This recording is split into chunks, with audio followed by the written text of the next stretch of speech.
വചനവീഥിയിലൂടെ father ജെ.ബി. Puthur.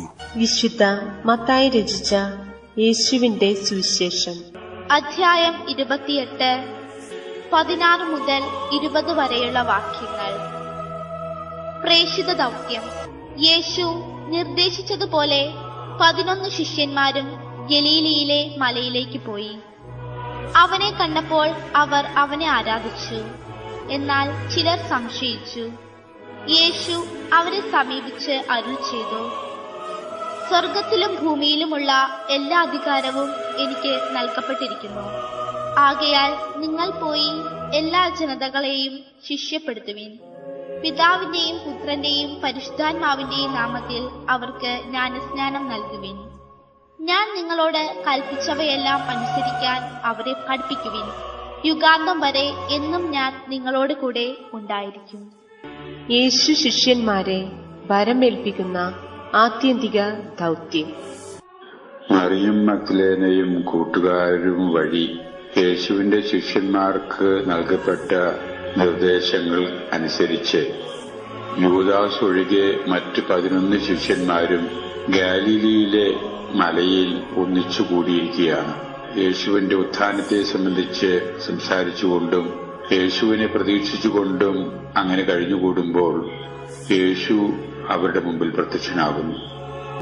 വിസ്മയിക്കുകയും എന്നാൽ സംശയിക്കുകയും ചെയ്യുന്ന ശിഷ്യന്മാരെ നമുക്ക് ആ സമൂഹത്തിൽ കണ്ടെത്താം. സംശയിക്കുന്നവരെ സംശയ നിവാരണം വരുത്തിയും വിശ്വസിക്കുന്നവർക്ക് വിശ്വാസത്തിന്റെ സ്ഥിരീകരണത്തിനും വേണ്ടി യേശു അവരോടായിട്ട് സംസാരിക്കുന്നു. ഭയപ്പെടേണ്ട, ധൈര്യമായിരിക്കുവിൻ, ഇത് ഞാൻ തന്നെയാണ്. തുടർന്ന് യേശു ഉദീരണം ചെയ്യുന്നു, സ്വർഗത്തിന്റെയും ഭൂമിയുടെയും എല്ലാ അധികാരവും എനിക്ക് നൽകപ്പെട്ടിരിക്കുന്നു. ആ അധികാരം ഉപയോഗിച്ച് ഞാൻ ലോകത്തിന്റെ ദിഗന്ധങ്ങളിലേക്ക് നിങ്ങളെ ദൂതന്മാരായിട്ട് പറഞ്ഞുവിടുകയാണ്. നിങ്ങൾക്കൊരു ദൗത്യം നിർവഹിക്കാനുണ്ട്. ആ ദൗത്യം തന്നെയായിരിക്കണം നിങ്ങളുടെ ജീവിതവും. നിങ്ങൾ എന്റേതായിട്ടുള്ള ദർശനങ്ങൾ ജനപദങ്ങൾക്കായി പങ്കുവയ്ക്കണം. എന്നിൽ നിന്ന് നിങ്ങൾ പഠിച്ച ജീവിത മാതൃകകൾ അവർക്ക് അനുഭവവേദ്യമാകണം നിങ്ങളുടെ പ്രവർത്തനങ്ങളിൽ കൂടെ.